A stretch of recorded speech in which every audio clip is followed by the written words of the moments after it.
Hi there, it's time for another episode of the Halloween Horrorthon. Tonight we're looking at Leatherface 2017 with actually a fantastic cast and a great director on board of it. You'd think that this one could go nowhere but like straight up. I mean, it had a great cast in this film.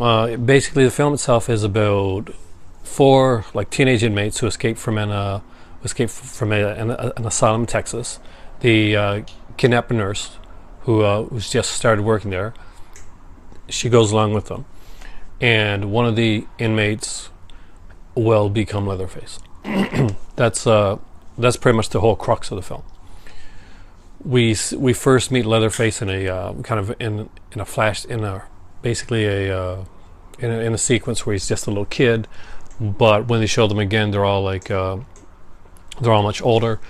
Who are the actors in that one again now? I know Sam Strike's in it. Sam Strike plays a character by the name of Jackson. If you watch a lot of English programming, or you like a lot of the English soaps like me, then you're probably going to know Sam Strike from EastEnders. So he played Johnny Carter on that show. That actually just got recasted. They just recasted the role of Johnny Carter not too long ago. Lily Taylor is in it. Has basically the mama sire, basically. We got Sam Coleman playing Bud, and Bud is this kind of hawking presence that kind of ambles about. He's got long, curly, dark hair, and he moves in a certain way and has specific violent bursts that kind of make you think this is going to be Leatherface. There's a lot of, I'm looking at the IMDb page at the cast list right now. There's a lot of great people in the cast list. This is actually directed by the same people that directed the movie Inside, which is probably one of my very favorite when it comes to the new wave of French horror films. Inside was a fantastic film. It was suspenseful from beginning to end. Now, it may seem like I'm moving away from talking about Leatherface. There's a reason for that. First thing I gotta say is that the gore was good in this film. The actors, for what the actors had to do, did a fine job. Finn Jones played a deputy in it, the guy from Iron Fist, and I guess Game of Thrones for some people. He didn't have a big role. It was a pretty nondescript role. It's kind of the role that some people expect from Finn Jones after Iron Fist. Stephen Dorff is the sheriff. Basically, his daughter gets killed at the beginning of the film, and he's got a vengeance there. So it's following along. It's not in the Texas Chainsaw 3D. I don't really see it as being in that universe. Texas Chainsaw 3D actually took painstaking, to make sure that it was an actual sequel to Texas Chainsaw. When I did get to speak to Gunnar Hansen, rest in peace, he had a lot of great stuff to say about Texas Chainsaw 3D. He was very proud of that film. And when I finally got to see it, I got to see it with my son in the theater. That movie, for many reasons, holds a dear place in my heart. And I know it's one that's divisive among fans. So if you liked it, that's good. If you didn't like it, it is what it is. But I really enjoyed that. Now, that being said, I didn't enjoy this film. I actually found myself going towards my phone a couple times. I was kind of bored, and it really confused me because I really like these directors. I really like these actors. Lily Taylor, I really like. She's a great independent actress. Sam Strike, I'm familiar with from EastEnders. Stephen Dorff, I've always liked. And but to be honest, they're not given a lot to work with. The script, what I told you about the script, what I just said there, that's the script. That's it. That's pretty much it. There's not a lot of, and this is a good apropos for this. There's not a lot of meat on the bone for this film. In a lot of the other films, in all of the other films, there's always that character, the Bill Moseley, Ed O'Neill, Viggo Mortensen, Matthew McConaughey character, that over-the-top kind of cool character that really carries it. When you really think about it, it's a masterful thing to do to really make a movie like Texas Chainsaw Massacre, and when you think of the story and to make it work. And we've had some great people actually making it work. For me, the first one really works. The third one with Jeff Burr directing it, that really works. The second one, and for its comedic elements, stuff like that, it works on a lesser degree, but it still works. And you know, for me, that's the Chop Top show. But I really like part 2 as well. And I don't want to, even part 4, where the ending is, Matthew McConaughey really makes that work. Matthew McConaughey's great in it. The real estate agent, the big-breasted real estate agent that gives us the perks and nude scene, she's good in the film. These are character ensemble pieces, and they work because of that. They work because of the actors that do it. They kind of bring more to the roles. They kind of chew up the scenery and make these fun to watch. Now, for that reason, some of the remakes, basically Texas Chainsaw and The Beginning, worked, but they worked to a lesser extent. Arlie Emery was, my big thing for the remake part of it. Like, I was not a huge fan of the guy that played Leatherface in the remake. And after reading many horror stories about the way that he acts in real life, I'm completely not a huge fan of him. I loved the guy in the latest one, not this one, but the one before, and he had a great respect for Gunnar, and he actually had Gunnar help him when he was doing the role. Now, this guy here, we're going to get into spoiler territory, because the guy that most people think is going to be Leatherface all throughout the film isn't Leatherface. He actually gets killed. So that big hulking, massive guy gets killed, and the good-looking guy that's been helping out pretty much throughout the entire film, he's the one that becomes Leatherface. So that was a nice twist, and some people didn't like that. I didn't mind that at all. I liked the way that they did it.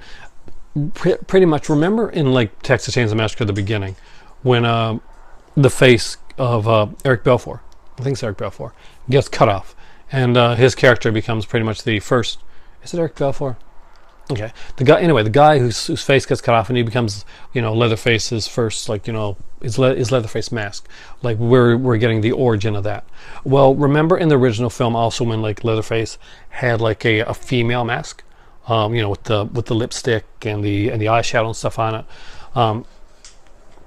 Well, the origin of that mask is in this, and it's shown to be actually his first mask.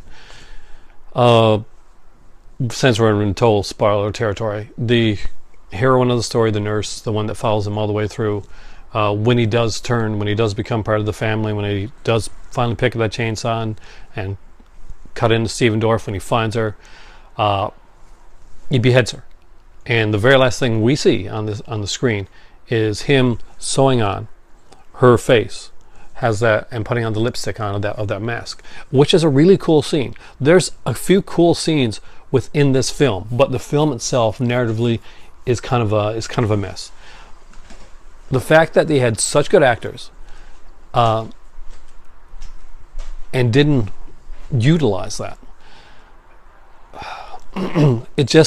I watched the movie twice to get before I did this review.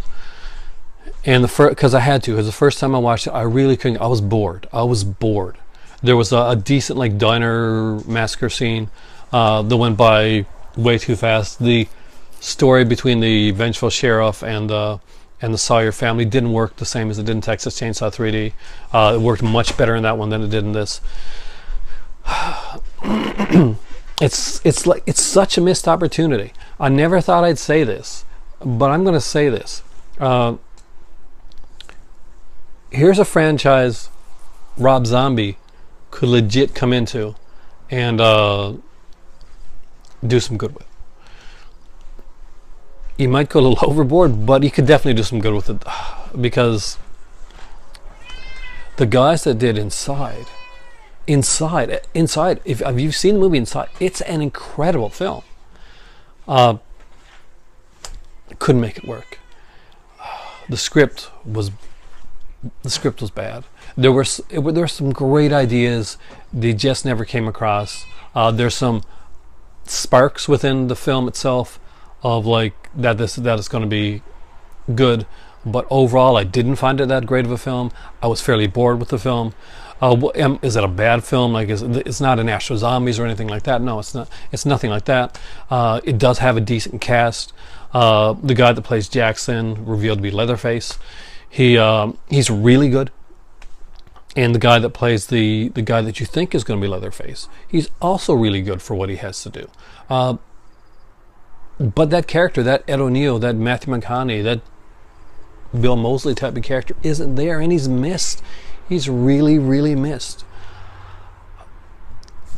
Every one of the Texas Chainsaw movies, even Texas Chainsaw 3, had some type of hook, some type of character, something there that kind of glued it together. It's missing that. And it's missing it like big. The movie turns into a big mess for me. Me personally, I can see some people actually liking this one or liking aspects of it. And nobody wanted to like this more than me. But at this point, right now, I gotta say it's my least favorite of the Texas Chainsaw movies. And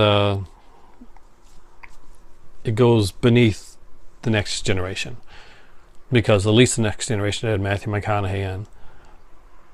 He rocked in that role with the remote control. Anyway, there you go, guys. That is Texas Chainsaw 2017. Well, Leatherface 2017. I wish I could give you better news on the film. Check it out. Watch yourself. Maybe you liked it more than I did. But I thought the writing was pretty bad. With those actors attached, it should have been much, much better, much more solid. And with that director attached, those directors attached, that should have been a way better film than it was. It was a real disappointment for me. And I didn't have my expectations set that high, but maybe they were higher because I have seen the movie inside and I have seen other stuff that director has done, and I did like the cast of this film. But no, and it took me a while just to sit down and do this review, because I had to figure out what exactly it was about this film that I really wasn't liking.